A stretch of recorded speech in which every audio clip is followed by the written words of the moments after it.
Before we get started, this episode contains a discussion on gang culture with some references to violence and drugs. Listener discretion is advised. If you require specific content warnings about this podcast, please reach out to us via any of our social media channels or email youthsuite@outlook.com. Hello and welcome back to the Youth Suite. I'm your host, Ibrahim Rahman. Joining me today is Ubaid Sajid from Luton, who is a specialist biomedical scientist working in biochemistry in the NHS.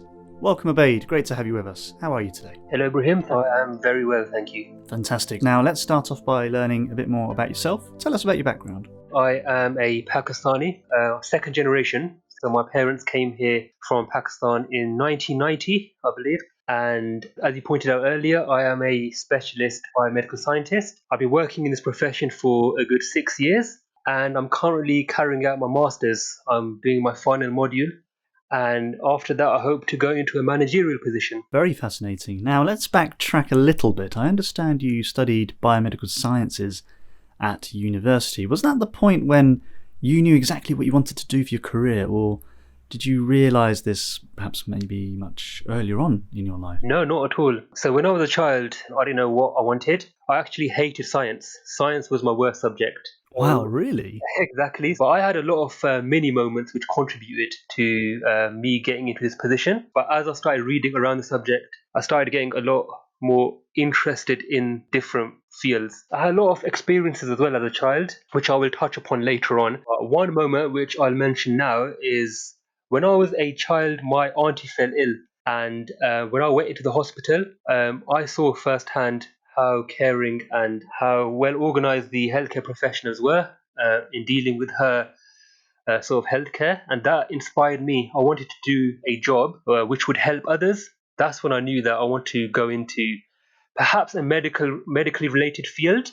Obviously, back then, science wasn't my best subject, but I had a teacher later on who did inspire me and really got me interested into science. But yeah, there's many other sort of moments that I had, but that was the main one. Wow, it's amazing to hear, really, how such an experience like that, particularly the one you mentioned during your childhood, how that can have such an impact on your life. It's very inspiring. Now, let's explore your role, Ubaid. What is a biomedical scientist? Just tell us a bit more about your role, what's involved. What do you do? A biomedical scientist is a scientist who deals with specimens. Now, obviously, there's a lot more to it than that. Basically, what we do is we liaise with doctors. We are given patient specimens. So this could be blood, urine, fecal matter. It could be anything. And we would process it on one of our analyzers. For instance, I'm going to give you an example. One of the tests that we process is creatinine. And creatinine is important for renal function. So what would happen is the blood would come over to us. We would make sure that it's labeled correctly. And then it would go onto one of our analyzers. The analyzer would employ a certain technique. For instance, with creatinine, it would be spectrophotometry. And then that would generate a value. And this value, we would compare it to the defined reference range. So if the value was high, then this would identify that the patient has some sort of renal dysfunction. And obviously, you would then discuss it with the doctor. You would give the doctor a call, and then you would tell the doctor, look, this patient needs treatment or needs to be looked at. So in a nutshell, it is validating results, but obviously you have to maintain analyzers, you have to look for outstanding specimens. But I'm not going to overcomplicate it for you, but that's it in a nutshell. Wow, that's very interesting and very insightful as well. It really does show how crucial the role of a biomedical scientist is. I'm just going to go off on a tangent here, Ubaid, but I remember when I was at university and quite a few of my friends were interested in medicine, but they chose to study biomedical science and pursue a career in that over medicine instead, which I thought was quite interesting at the time. But did you have any similar thoughts as well, or were you just thinking, biomedical science, that's exactly what I want to study, that's exactly what I want to do for my career? As I said earlier on, I just wanted to do something which would help others.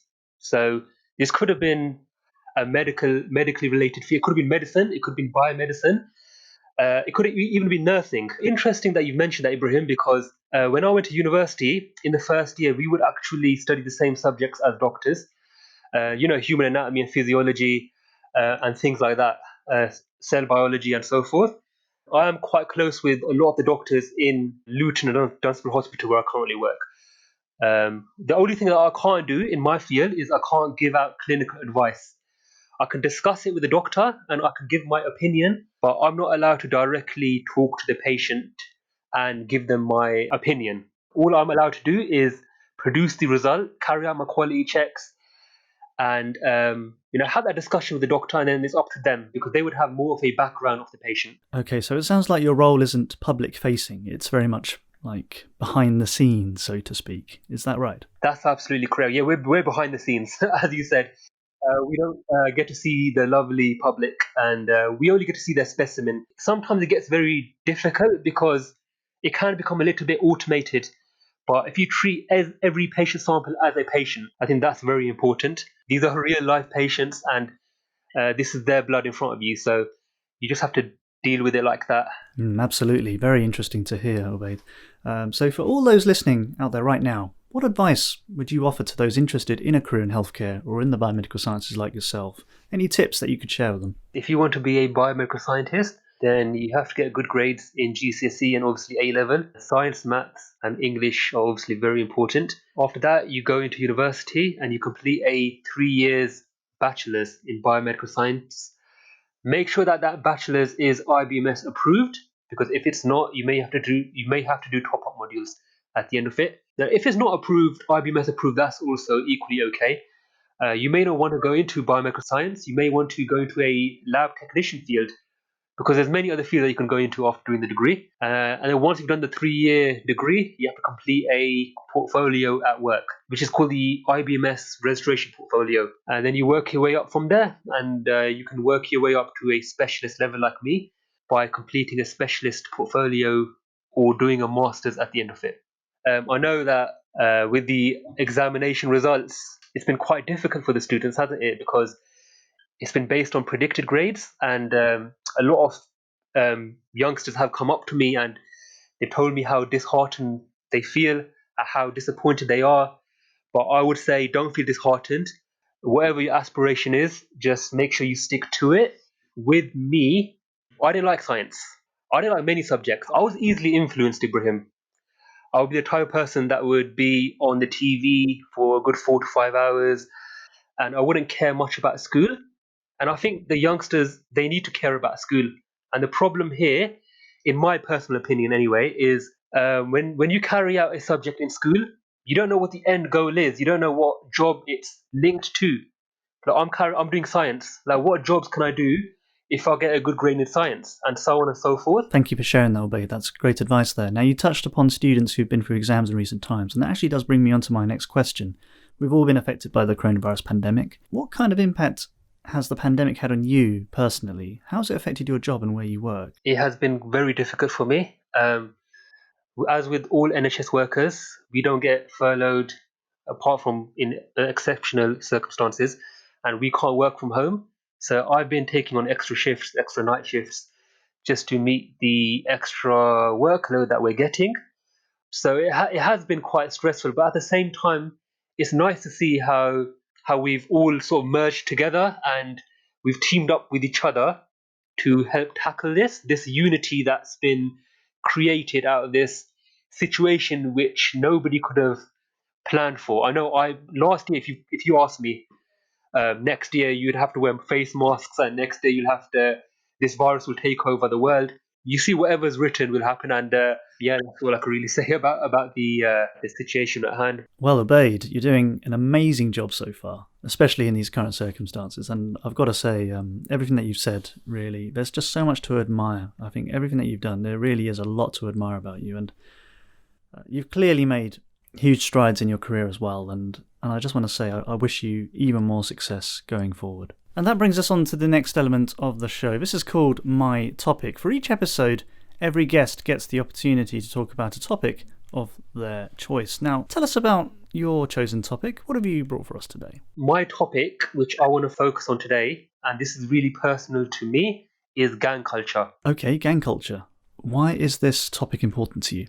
So, as I mentioned earlier, going back to my sick auntie, when I was in that hospital, I saw a lot of things because this was an A&E, and obviously Monty was there for quite a while. She's okay now, but one thing I did see whilst I was in the hospital is I saw a lot of youth um, having been stabbed, having overdosed, and I was easily influenced as a kid. I would take my inspiration from TV because I'm the eldest and I had no one to really look up to. I would just take my inspiration from movies. And unfortunately, and it's still the case now, a lot of these movies do promote gang culture. You see gang culture as something that's cool, something that you really want to be in. You be in a gang, you get more money, you get more respect. And with me, thankfully, I had my granddad. He was my guide and he got me out of this darkness that I was in. So I'm just fast forwarding a little bit, but when I was in high school, I was friends with people who were in a gang and I witnessed firsthand what they would do. I'm not going to go into it too much because it is as you can imagine, Ibrahim, it is a sensitive topic. No, of course, I appreciate the sensitivity around this, but I just want to ask you, why do you think that some young people out there want to join gangs? What draws a young person or entices a young person towards a gang?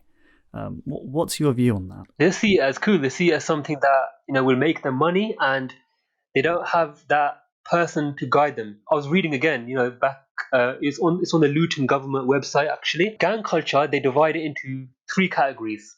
It can be because of family, and this extends to relatives. It could be due to parents, parental abuse, but also it can be down to child development. So early problems, being antisocial, unable to regulate your own emotions, and again, this is combined with other conditions. You may have a certain condition which would make you more likely to be in a gang. But what I would say to these children is you've got to look at the long term sort of benefits and the pros and the cons.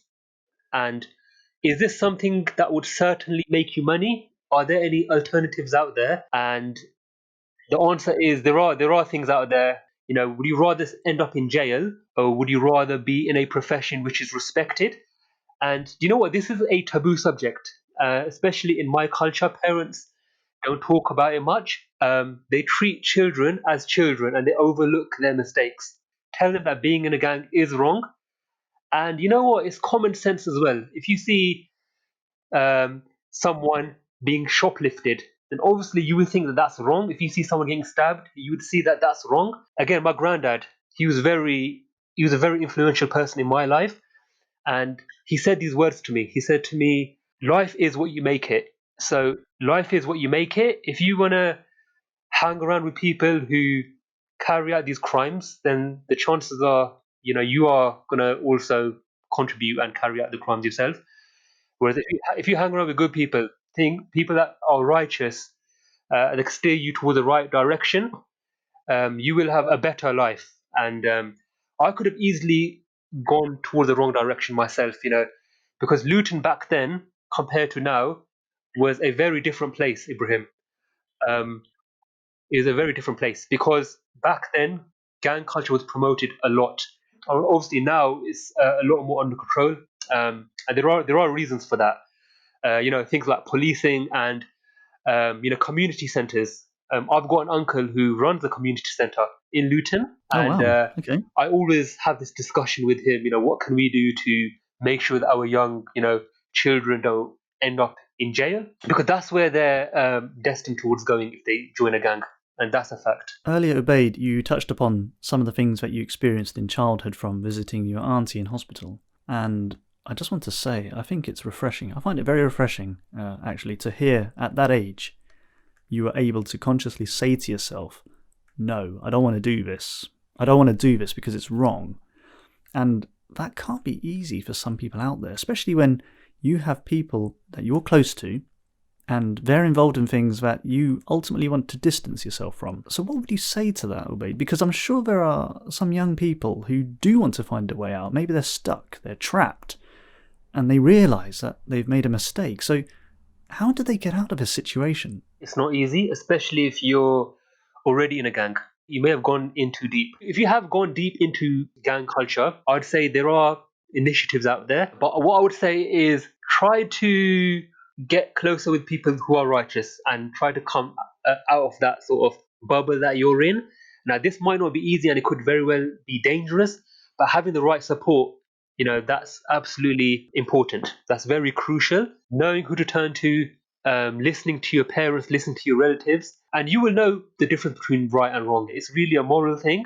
Inside, if you do something bad, you know it's bad because subconsciously your mind tells you that this is a horrible thing that you're doing. And I would say try to find another outlet. Try to find something that will keep you busy. And there is a lot of support out there, especially now. As I said, there's a community. There's a lot of community centers out there. There's a lot of groups out there. I'm part of a WhatsApp group which pairs up professionals with the youth. And what would happen is that you would be paired up with me or a doctor or a nurse or wherever you want to get into. You'll have that support there, that advice there. But I would say don't give up and don't think that it's too late. Absolutely. Now, what are your thoughts around the current conversations, the current discussions around gang culture right now? I think it's a touchy subject. It's a taboo subject, especially among the Asian community. And the government are doing all that they can to tackle it, especially now. Back then, not so much. But now you have a lot of people in that sort of background that can give advice and can pass on their knowledge. People that have been in gangs or people who have witnessed gang culture, like myself. But there is a lot more policing, a lot more unity. Yes, because there are now various projects in place, or maybe ones that have just recently emerged in order to support the youth.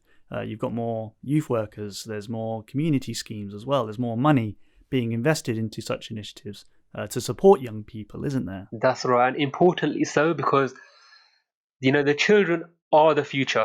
If they get to a profession where they're completely satisfied, something that would help them, even mentally, being in a gang mentally is not good for you. It's stressful. Most of the people that were in a gang in the group that I encountered, I don't keep in touch with them anymore. I stayed away from that direction. I could have easily gone the wrong way. I could have easily ended up in jail, or worse, I could have easily ended up dead. And what I want to do is I want to continue to make my parents proud because that's the most important thing to me. I want to make sure that they're proud of me, whatever I do, and I want to have that sort of that consciousness that whatever I'm doing right now, I'm being watched. So my faith is really important to me. And whenever I think about doing something bad, I think to myself that God is watching me. So I can refrain from doing it. Okay, now before we wrap up this discussion, Ubaid, I just want to ask you, what would you suggest regarding how we move forward from here? Do you think we're seeing a positive response to tackling this problem of gang culture? What are your thoughts? What would you say to that? I think it is mostly positive, but more can be done. And again, it comes down to networking and liaising with people who have been in a gang. And the youth may not know where to look. And that's why I feel like this podcast that you're doing, Ibrahim, I think is very important. But these sort of initiatives are very important. And knowing who to talk to, knowing where to turn is so important. That's what I would say. Ubaid, thank you very much indeed for really bringing to light such an important topic. It's clear this is something affecting lives, it's affecting communities up and down the country. And that's what U Suite is for. That's what this podcast series is for us to raise awareness of these issues. And at the very least, we talk about them. And hopefully, just by talking about such issues, having these conversations, hopefully these words can turn into positive actions. That's what we want. But once again, I just want to say I appreciate this hasn't been an easy subject to talk about, but it's a real testament to yourself, just how well you conducted yourself throughout this entire discussion. You've spoken with such maturity and such eloquence. So thank you. I really wanted to put that out on record. So once again, Ubaid, thank you very much indeed. It's been an excellent discussion. Thank you. We now move on to the final segment of the show. This is called 60 Seconds. This is a light-hearted but fast-paced quiz where I throw quick-fire questions to my guest about their favourite things, and they need to answer as many questions as possible within just 1 minute. So, Ubaid, if you get stuck on any questions, all you have to do is simply say pass, and I'll move on to the next question. How does that all sound to you? Oh no.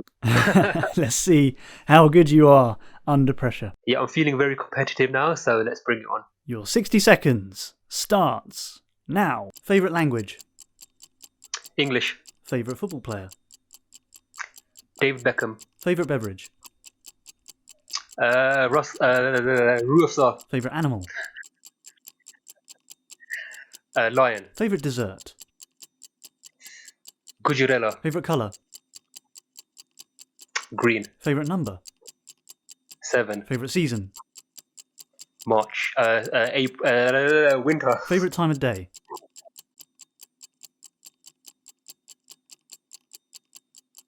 Pass. Favourite day of the week? Friday. Favourite hobby? Boxing. Favourite smartphone? Samsung. Favourite tree? Tree. Pass. Favourite movie? Terminator. Favourite book? Harry Potter. Favourite park? Favorite park? Your time's up. Whoa! So much better there. Your 60 seconds are up. I can tell you now, you answered 12 questions correctly. That means you occupy first place on the 60 seconds leaderboard. Congratulations. How does it feel to be at the top of the table? I feel elated. I feel just like my team. I feel proud and yeah, good things to come. I want to thank my fans and I want to thank my family. And I just want to know what do I win for remaining at the top? What do I get? You win respect, Ubaid. Your respect. Bragging rights. That's all I need. No, you've done very well there. Just 4 questions that you passed or failed to answer correctly. Unfortunately, I couldn't accept your answer for favourite smartphone, as you needed to give just a bit more detail. But you are 2 points clear at the top. Congratulations on that once again. Shuhal Ahmed, who appeared in episode 1, sadly, he drops to second place after enjoying top spot for a grand total of 7 days with no competition whatsoever. Sorry about that, Shuhal. But great work, Ubaid. Once again, let's just see how long you stay in the lead for. Enjoy it while you can. But on that note, we have come to the end of the show. Many thanks to Ubaid Sajid for joining me at the Youth Suite. Really amazing to hear about your career in healthcare. We've had a really productive and insightful discussion, and it's great to see how far you've come as well. Really wishing you all the very best for the future. Before you go, any last words from yourself? No, I'd just like to say thank you, Ibrahim, for inviting me to be a guest. So if you do want to get in touch with me, then you can find me on LinkedIn. Just type in my name, Ubaid Sajid, and you will find me there. And feel free to message me. You may have to create an account, a LinkedIn account, to actually message me, but I'm always open to discussing anything. You know, if you wanna, and I can also get you in touch with other professionals like doctors or nurses or other people that I know personally who will look after you. And I hope that what I've said is of some benefit to the listeners out there. Fantastic. Thank you very much indeed. That was Ubaid Sajid, a specialist biomedical scientist from Luton. If you'd like to be a guest on the Youth Suite, get in touch. Drop us an email at youthsuite@outlook.com.